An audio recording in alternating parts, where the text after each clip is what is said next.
Hey everyone, welcome to the Blue Bug Chat. Hope everyone is staying safe and healthy because now pretty much everything is opening up. But all the more reason for us to be responsible, not just for ourselves, but also for others. So I hope you're wearing that mask when you step out and maintaining the social distance. So that's that. Talking about today's topic, sexual harassment in workplace is ubiquitous around the globe. Whether it's a developed nation or a developing nation like us, there are stories everywhere. Women are more prone to it because we are the more vulnerable section of the society. Having said that, it has also been misused to a certain extent in some cases. Today we have Kalpana Tatavarti, who has spoken extensively on this topic, and she is also a founder of the firm that deals with sexual harassment cases along with the corporates. So let me get her with me in the studio. I will introduce her to all of you and then we can go on with our questions. I have plenty to ask her because it's one of those relevant topics that we need to know. Please feel free to ask questions and leave comments. I will get to them at the end of my session as always. If you would like your friends and family to hear about this topic, please feel free to share this live link on your timelines so that we can reach out to as many people as we can. Let me bring Kalpana with me in the studio and let me introduce her and let's get moving. Hi Kalpana, welcome to the Blue Mug Chat. Hi, Sonal. Thank you so much for inviting me. I've heard such wonderful things about your Blue Mug Chat. Thank you. Thank you. It's my pleasure and privilege. It's such a relevant topic actually, and Yes. there are so many gray areas. So I'm so glad we are finally able to bring this topic on the table.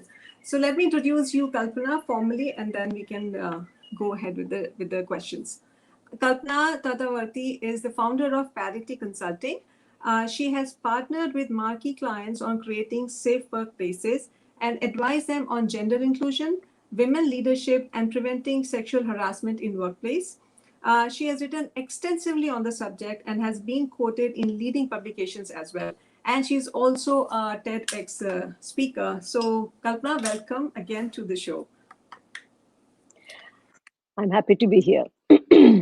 And I'm hoping it won't rain because I'm sitting outside in my garden.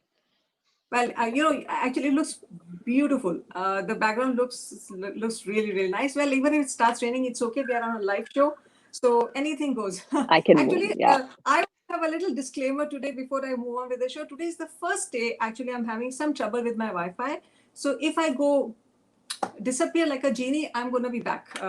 Till that time, I'm pretty sure Kalpana will hold the fort for me as she is the one who's going to do most of the talking anyway. So I Kalpana, will. let's start with the Yeah. basic. Mm, Yeah. what constitutes sexual harassment? Because I think there must be like a range of behavior, some very obvious, some not so obvious, that actually falls under the definition of sexual harassment. So could you please tell us something about that? Yes. So when you say sexual harassment, let's first talk about the two words, right? What is harassment? Harassment is any behavior that makes me feel demeaned, disrespected, threatened, and uncomfortable.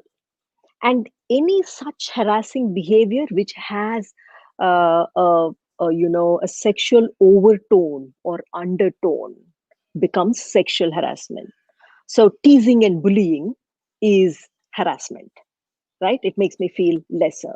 Now, when Right. that teasing and bullying has a sexual overtone, like for example, hey, listen, why don't you wear that sexy red dress when we are going to the client? We'll definitely get an order. Right. Or jokes which have a sexual undertone, or propositions. Any of these constitute sexual harassment, and there is a range. Sonal, verbal, which is just words that we use, the way we talk, the things that we say. It could be jokes, it could be inappropriate comments. I've heard people who say that, they look and they say, marriage suits you a lot. You've put on weight in all the right places in a workplace, right? So verbal comments, verbal jokes, verbal propositions. Second is non-verbal. That is, it can even be, and I I don't know, every time I do a workshop on this in workplaces, women come and tell me this. I have people who stare and stare inappropriately below my neck, not at my face when they're talking. So, non-verbal behaviors. And then there is physical behaviors, that is, touching people inappropriately. So, a range of behaviors, verbal, non-verbal, physical. Besides that, and I like the word you used, you said obvious and not obvious, right? So the act is very clear. It says direct or by implication. I see. So, for example, what is implication? We're going for a drive. I mean, I'm sitting with my colleague or my senior manager, and he tells me that, I'm very well connected in this industry. I can get you fantastic roles. You look like a very ambitious person. Why don't we go out for a bar, to the bar? So and the act is very progressive. This Sexual Harassment of Women in Workplaces Act 2013 is a very, very progressive act. It recognizes that many times sexual harassment can be implied. It need not be direct. So therefore the act protects women from being subjected to sexual harassment in workplaces. It prohibits organizations. It prohibits it's called prohibition, prevention, and redressal, because it realizes that when someone is being sexually harassed, it negatively impacts their performance. And we've all heard cases, right, when women feel that uncomfortableness with somebody, they just leave the organization and go. Not only does their performance decrease, but they also leave and go. And since the Constitution gives us the right to earn a living, this act provides that safety for women to earn a living. Right. So a lot of times they may not even be aware that that discomfort is causing because of some not so direct behavior Yeah. pattern, right? And many Yeah. women put up with it. And that's why education and awareness is so important, Sonal. That is Yeah. why we need to take this out there and tell women you don't have to put up with it in a workplace. If somebody is passing remarks, I mean, I used to do this, right? 30 years ago when I started my career, and somebody used to pass those remarks, you felt uncomfortable, but you just laughed it off. But now the Yeah. act is giving you that protection. It's saying, raise your voice, speak up. If you're uncomfortable, don't put up with it. Right. So once somebody feels that they are being sexually harassed in a company, in a corporate, what is the process that they should follow? Every woman who is going through sexual harassment has two options now. A, she can raise a complaint with the internal committee in her organization. The act has mandated that any organization which has more than 10 employees is expected to have an internal committee, is expected to Right. have a sexual harassment policy and train its people. So she can straight away go and raise the complaint with the internal committee in her organization. The second option that she has, she can go to the police station and also raise the complaint. Third, in fact, now the Ministry of Women and Child Development has, created something called the She Box, the Sexual Harassment e-box, where any Okay. woman in the organized sector can go to that website and post the details of her harassment there. It's called She Box. She Box, Sexual Harassment e-box. E It Box. was launched a couple of years ago. Yeah. But It, the easiest what and the most accessible for a woman is the internal committee, obviously. And I'm also finding that most women feel safest to come to the committee, internal committee, because it's in my organization. I don't have to take leave. I don't have to pay legal services, legal charges. And this is a context where confidentiality is higher, because if I go to the police station, it can go all over the news, right? So, but both options are available for her. So, and you said it's mandatory for any company that has employees 10 and above to have internal committee. Just for an instance, if some company doesn't have Yeah. an internal committee, Yes. Good question. and if somebody feels that I'm sorry. If somebody feels that if they don't have an internal committee and if they still feel that they're being sexually harassed, then Mm. what are the options that they have? There is an option provided by the Act itself. It is called local committees, LCC, local complaints committees. She can reach out to that. The local complaints committee is outside the organization and it is mandated to be created by the government. So she can reach out to those as well. What is this local committee and how does one reach out to them? The local complaints committees are specifically meant for organizations which are smaller than 10. They don't have a committee. Employees there can reach out to those local complaints committee. It is available, the details of that are available publicly. You can Okay. Google it and you can go and raise a complaint with them and they will investigate into it. If it is an internal committee within the organization, this committee, which consists of 4+ people, will do the investigation. If it is outside, the LCC will do the I local see. complaints committee will do the investigation. And once the complaint is raised and started, again, the complainant has two options. The Act says that if she wants a conciliation, then the committee has to bring both of them together, the complainant and the respondent, and allow them to help them to solve that. If she does not want a conciliation, she feels this is not something I would like to conciliate. I want the committee to look into it, and it is her choice whether she goes for conciliation or for a full investigation. If she says, no, I want a full investigation, the committee has to conduct the investigation, talk to witnesses, gather evidence, and recommend appropriate action against the respondent if the allegations are proved.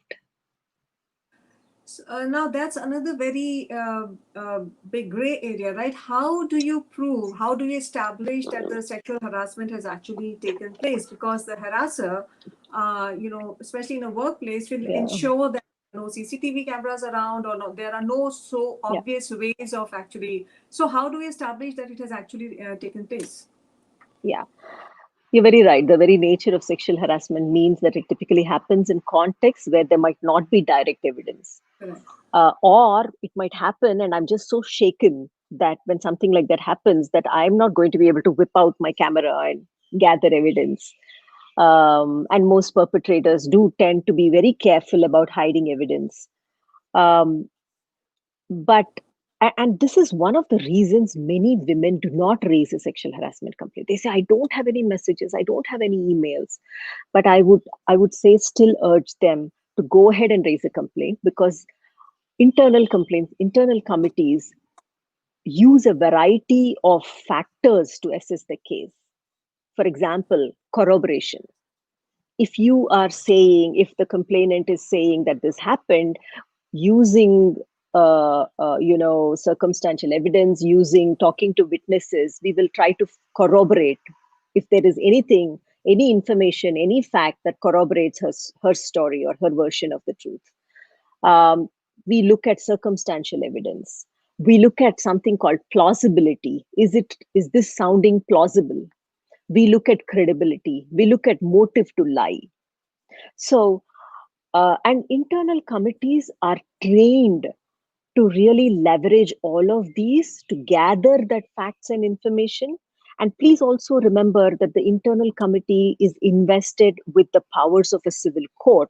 So they can summon witnesses, they can I see. summon data, facts. And therefore, that is why the investigation tends to be a little lengthy and very, very structured. But I would say that don't let that deter you. And there are many ways in which we use many factors to assess and establish if sex harassment has taken place. Okay. Okay. And one of the Um, things that I wanted to tell you, Sonal, also is that uh, you know we are also very, very conscious of the fact that for a woman to come up and raise a complaint itself is a very, very difficult process. The right. courage Right. to Right. speak up is very difficult. So committees tend to be very sensitive and empathetic to that, at least the committees that I have seen in many organizations that we work with. Okay. Okay. And I'm sure it's highly confidential as well. Pretty sure Yes, about and that. the act places that responsibility, that confidentiality has to be maintained, and the committee will only reveal on a need to know basis information about the case. So confidentiality is maintained. In fact, the committees are not expected to even discuss these details of the case with anybody outside the committee, not even HR, not even the CEO. They look at the they look at the case, investigate, just recommend actions, and the report is submitted to the head of the organization. I see. So confidentiality is key, and it is maintained. Okay. Okay. Now, as far as the rights go, what are the rights of the complainant and what are the rights of the perpetrator? I'm pretty sure that you know Yeah, they both have certain rights that they can execute. yeah. And Sonal, I like to use the words complainant and respondent. And the response Complainant is the person who raises the complaint, and respondent is the person against whom the complaint is raised. Till allegations are proved, proved. True. we at least we don't at Parity we do not use. We are very careful about the words that we use, right? So respondent, and you're absolutely right. Both of them have certain rights. Number one, they have a right to know and to access the sexual harassment policy of their organization. They have a right to know the names of the IC members, and they have a right to know what is the process of investigation. Number two, they have a right, both of them have a right to be heard, to have access to all the information that is collected.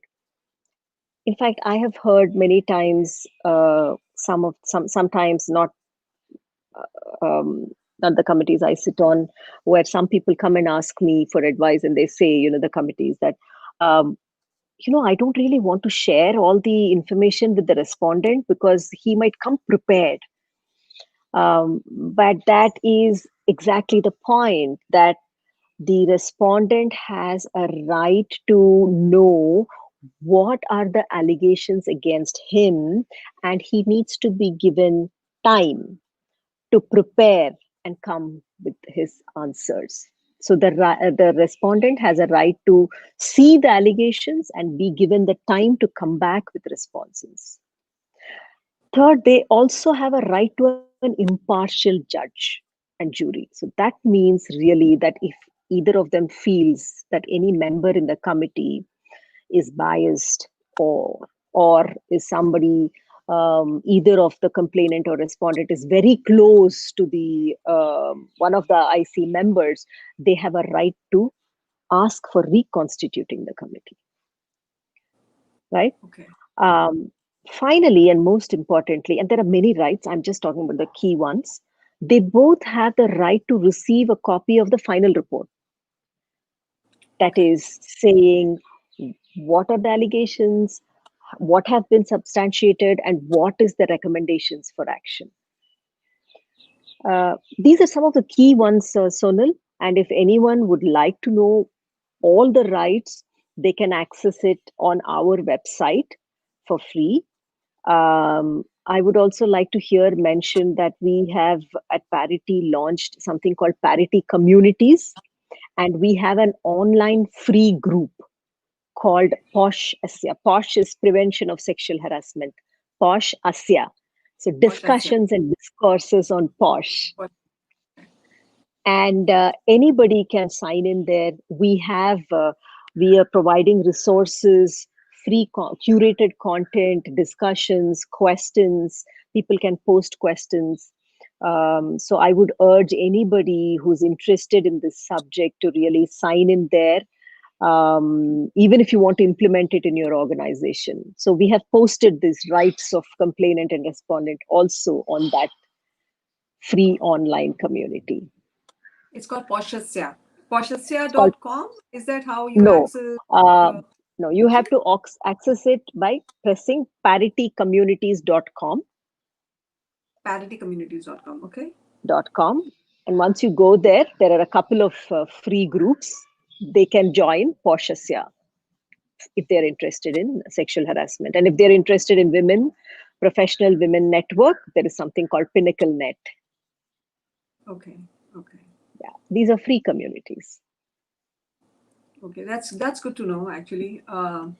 Now, And if Sonal, we have done that because we want to bring these conversations, this pushing these things under the carpet out into the open. It's necessary for us. There is nothing shameful correct. about this. What is shameful is that it's happening, and Right. we need to bring these conversations. That's why I was so glad when you said let's do this chat, because we are really on a mission to make sure everybody talks about this. And this is one of the things that women tell us after we finish workshops in the organizations. They say it's so wonderful that people are coming and they are training us and talking to us about this, because otherwise it was always there.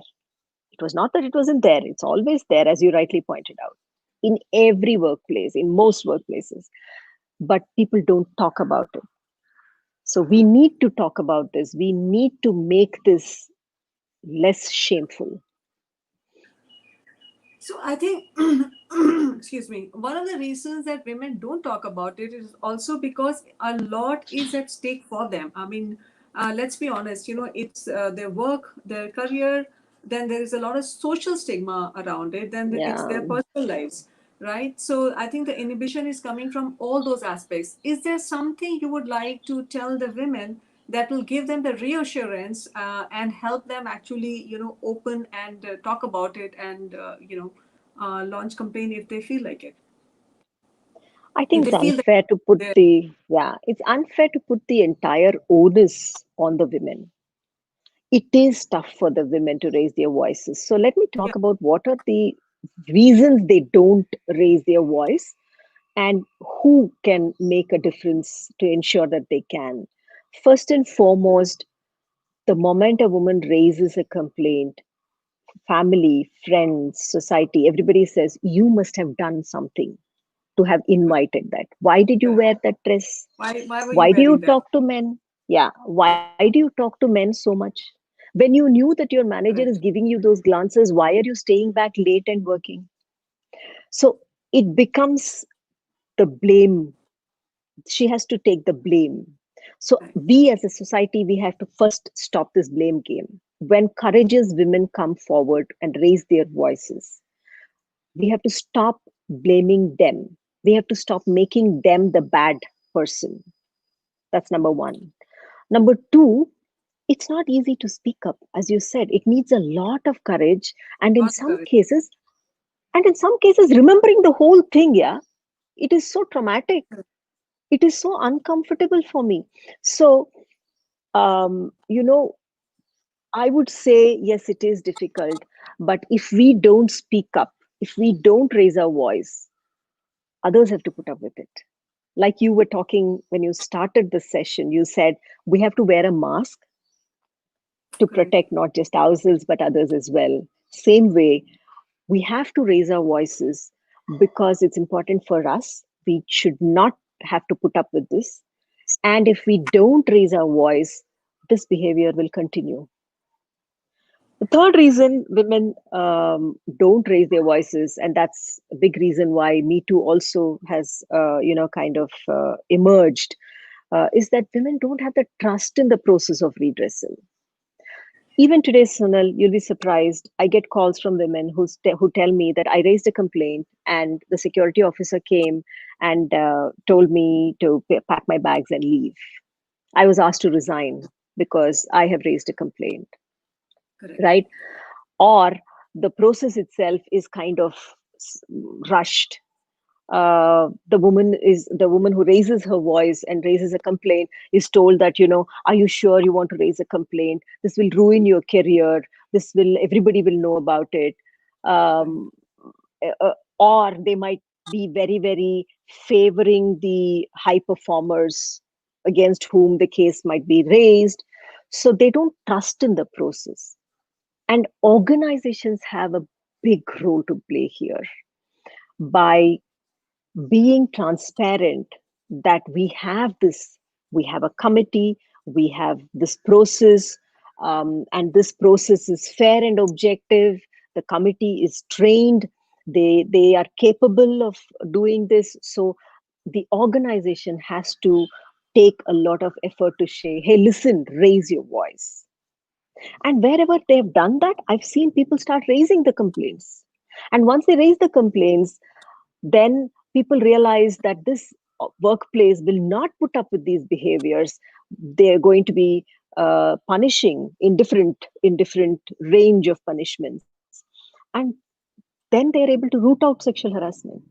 Then the culture becomes so respectful, and that's good for you, right? If you as a workplace have a culture which where everybody feels respected, welcomed, obviously your performance will improve, your employer brand will improve. And The also, product it's not right. also. Yes. And it's not Yeah. just a business case, though, of course, it helps your business. It's not right for anybody to put up with that kind, to have to go through that kind of experience, right? I was reading somewhere that actually in 20, I think in the last 2 years, there has been a 14% jump Yeah. in number of cases being filed against sexual harassment. But the And that's good. cases itself have jumped to more to 54% more than earlier. So I guess there is Yeah. still that gap, quite a large gap, I guess. And still, Sonal, more than 70%, 80% of women would rather quietly move out rather than raise their voices. So if you're seeing a rise in the number of cases, that is good. It means people are taking a stand. It means that we as a society are moving away from these toxic, Keeping quiet. unnecessary, inappropriate behaviors in the workplace. And also that the stigma is reducing. It is Yeah, not shameful. That's what I keep saying. It is not shameful for the woman to come and talk about it. It is shameful that it is happening in the correct. workplace. So the stigma is, I think, reducing, and kudos to the women who are raising their voices and raising a complaint. Yeah. And I think one voice can inspire millions. Like, yeah, I think one voice against, act of courage can actually, send out such a strong voice across all the women who have actually been through that. So, one voice can Yes. inspire so many people out there that we don't even realize. And thanks to social media, we have these platforms now where you can reach out to so many people. So that's another reason for you to, take that courage, take that step, and raise that voice. One of yeah. Please go ahead. Kalpana. You were saying something. Yeah. Yeah, I was saying that, yeah, it is good that people are raising their voices. Yes. And now there are a lot of free legal service providers who are giving them the necessary information for them to go ahead and the support to raise their voices. Um, so talking about the person against whom the case is registered or raised, does he or she have a right to a lawyer? Can they be represented by a lawyer? um, no, you cannot be represented by a lawyer, but you can both of you can seek legal support outside, but the inquiries itself, you nobody can represent you. You have to go and make the complaint, make the give your version of the story. um, if a complaint is raised against you, I would strongly urge the person to cooperate with the process, and share your version of the story. Remember that the committee, when you are going and speaking to the internal committee, you have the responsibility to speak the truth because it's a quasi judicial body. The committee is not now your organization, it's a quasi judicial body with the powers of a civil court. So you're expected to speak the truth. So go cooperate with the. There is no shame here. There is no stigma. The shame is that these things are continuing, that these things are happening. So if it is raised against you, and it could be that you have done it, it could be that you have not done it. Either Correct. way, go ahead and cooperate with the process, share your version of the story, ask for all the depositions, evidence, and information. And if you have indeed passed an offensive remark or crossed personal boundaries, if you have been a sexual harasser, you have something to be afraid of. And please remember also that the punishments or the recommendations for action that the committee comes up with are, they follow what we call the principle of proportionality. Okay. What is the principle of proportionality? A punishment should fit the crime.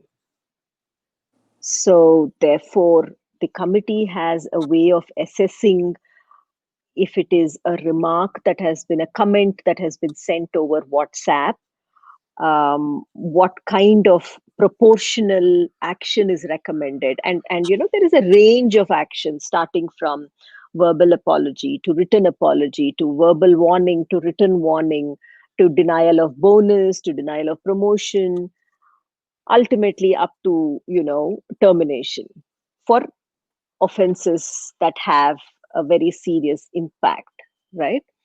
um, so therefore, if a sexual harassment case is raised against you, you can consult with a lawyer, but you cannot have the lawyer represent you. I would urge the person to go ahead, cooperate, and follow the due process. So either person cannot be represented by the lawyer. They can get the Yeah, information from them, but they yeah. have to appear in person in front of the committee. Okay. Because of COVID now, we are also doing it, Fine. over VC, all of that. But they cannot get a lawyer into the deposition, into the proceedings. They cannot bring that person in. Either way, like the Either complainant, party, either way, they cannot bring the lawyer. either party. They cannot. But they have a right to give the names of witnesses, any witnesses that they feel will substantiate their version of the story. They can give their names, so the committee has to speak to those witnesses and gather that evidence as well. I'm so sorry, that's my dog. That's okay. He's getting excited about something. Someone must have come in. Yeah. One other thing that you mentioned, Kalpana, is the committee that is formulated has the rights of a civil court, right? So, what does that committee look like? What bodies actually Yeah. constitute that committee? So the act again clearly states that the members of the committee have to be selected from the employee pool. It should Okay. constitute a minimum of four members, half of which are women, and it should also have one external committee member. There has to be someone from outside the organization who provides that bias free perspective. I've seen, Sonal, in so many cases, you have committee members, and one of them is a highly influential person in the organization. And we are looking at and we are deliberating the evidence, we are discussing about what all we heard in the depositions. And if this influential person has an opinion, we find that most of the others tend to kind of lean towards that, and to avoid that and to provide a person who brings that bias free perspective. The act has said that one person in the committee has to be an external member who does not have any, you know, any, any, By any, yeah, right, right. So, um, the committee's formation, the committee's constitution has been detailed, thought through and detailed in the act itself. How many people are there in a committee total, or it depends on the corporate size? Um, Typically, a committee, they say, the act has said minimum four. Minimum four. Out of Minimum which four. one person has to be neutral, unbiased from outside Correct. the. Yes. Okay. Yes. We've normally seen organizations have a little more than four. Um, for example, we normally recommend, why don't you have five? Because if there is a disagreement about any allegation, um, we can go for a majority. Correct. Yeah, Okay. Let me go through the messages. We have sure. plenty of here.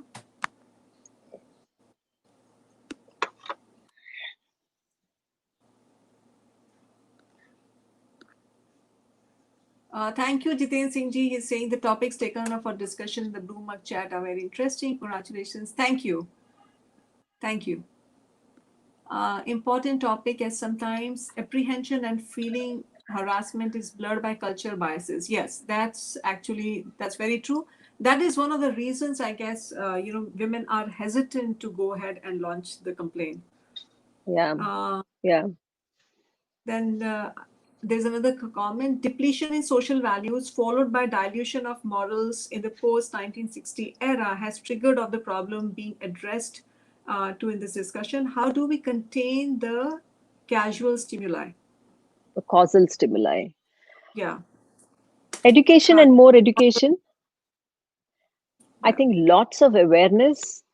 See, a lot of people don't understand, Sonal, and whoever raised that question, I didn't check the name. Um, Jiten, Jiten, Jiten, correct. Jitendra Singh. Jitendra Singh. Yeah. See, a lot of people don't understand. Some time back, a lot of behaviors were fine.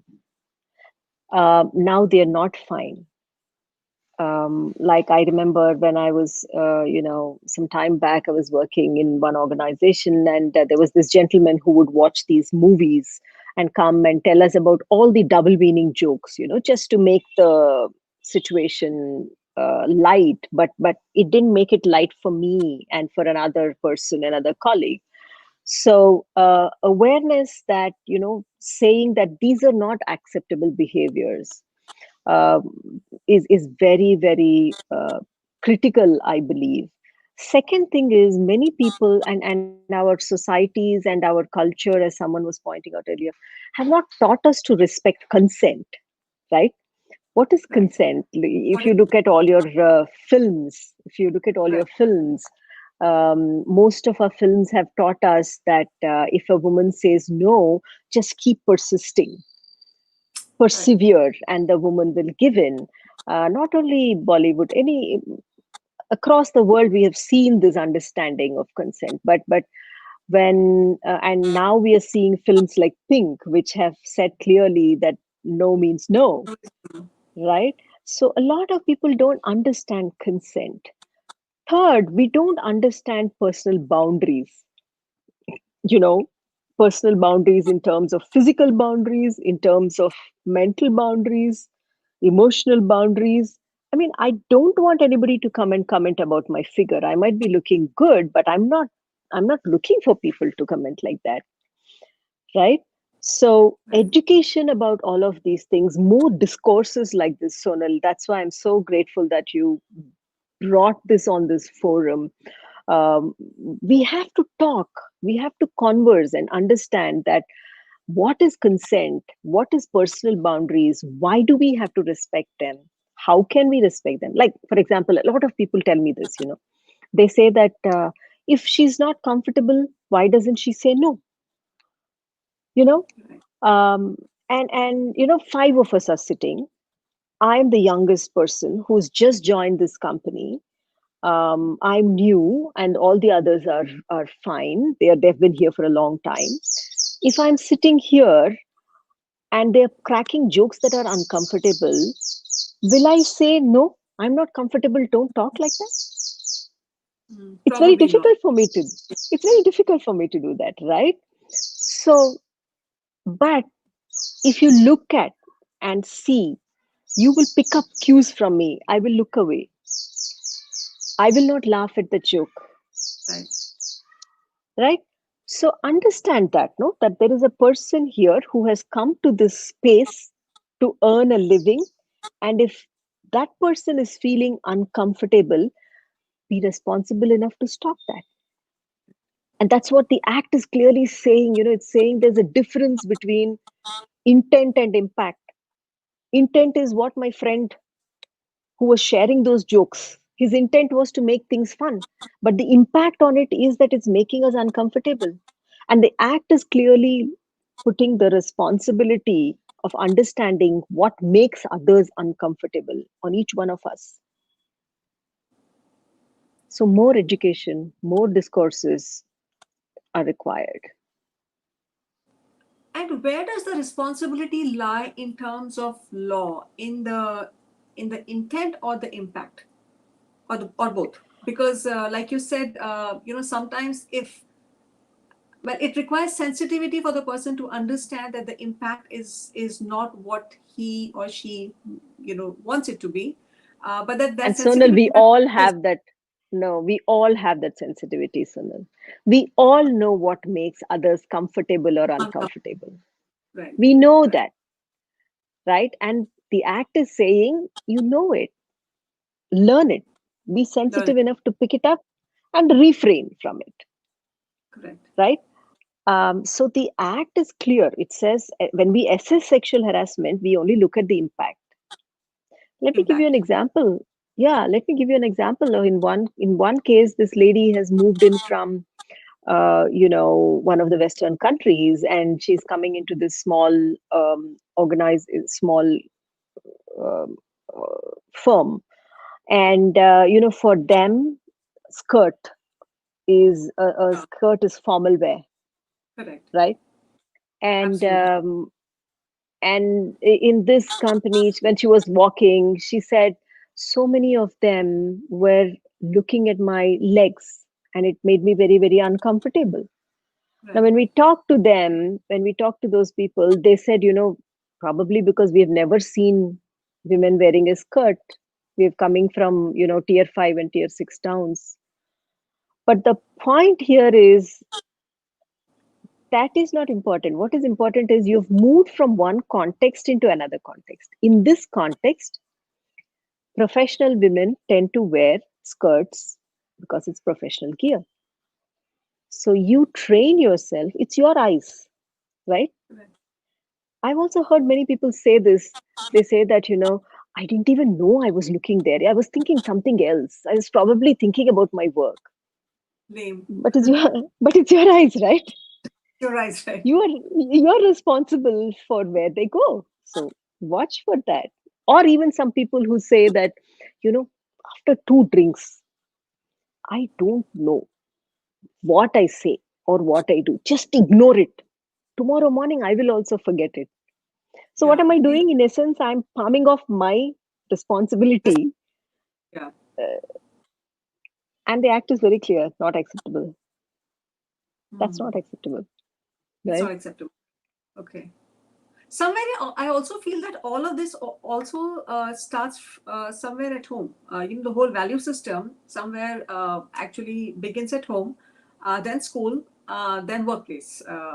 Irrespective of which tier city you belong to, I think it's also your own value system, your own ethics, and your strength that you have to bring to anywhere that you are. So Very true. yeah. Very true, Sonal. Everything begins at home, no? Everything begins at home. Yeah. So Yeah, where I guess rather than tossing the responsibility and the sensitivity onto the drinks, or maybe yeah, we should be taking some responsibility on our own and say, what, yeah. And you're absolutely right. It's not that difficult to know if you're making somebody uncomfortable. It just a glance and you can tell that the person yeah, is not comfortable at all. yeah. There are many ways in which we can convey discomfort, and we need to be alert to those. Shakil Khan Malik, he's saying every office there must be a legal girl assistance for sexual harassment case by men in workplace and other sources with HR department in the company. Yeah, I that's a guess good point, and that's why the committee itself, the act has clearly insisted that 50% or more has to be women, women. and the Okay. presiding officer of the committee has to be the most senior most woman in the organization. Oh, I see. So Okay. yeah, so yes, I think Shakil has got it absolutely bang on. Yeah, that's a very good point actually, because the comfort level is more when you know that you're Yes, approaching a woman. Woman. yes. You know, one very curious question, and I think from what I understand and what I know, the sexual harassment law is only uh, for women, right? Yeah, But isn't the vice versa also can be true at times? But we don't have law for protection of men. yeah. It's an The interesting percentage might be question. less.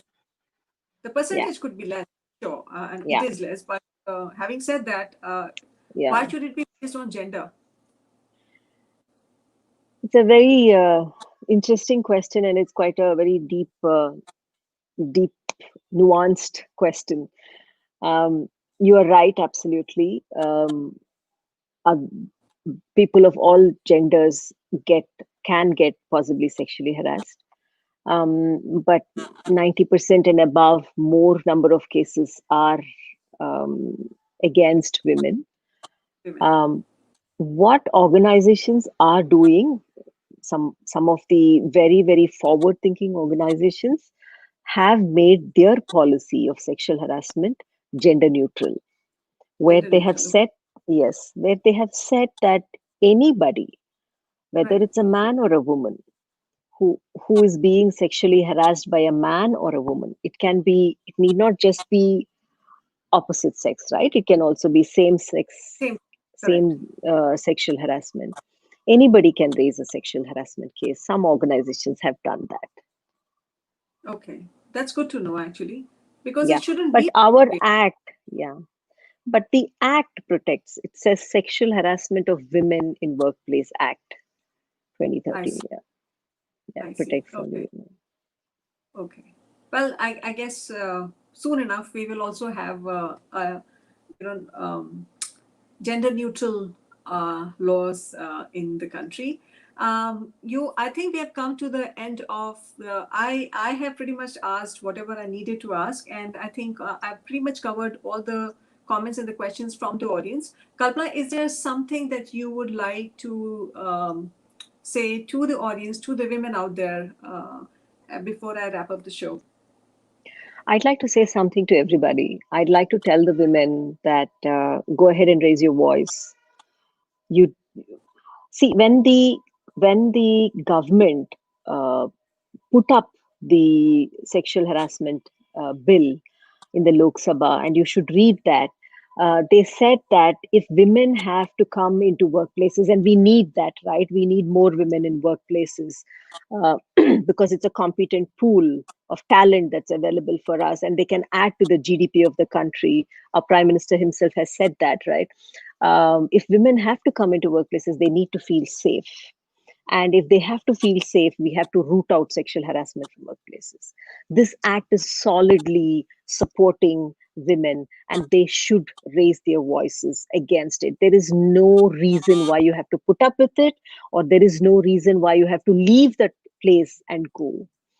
Right. um, that is the first thing I would like to say for the women. Second, I think all of us as a society have to refrain from disrespectful, demeaning behaviors.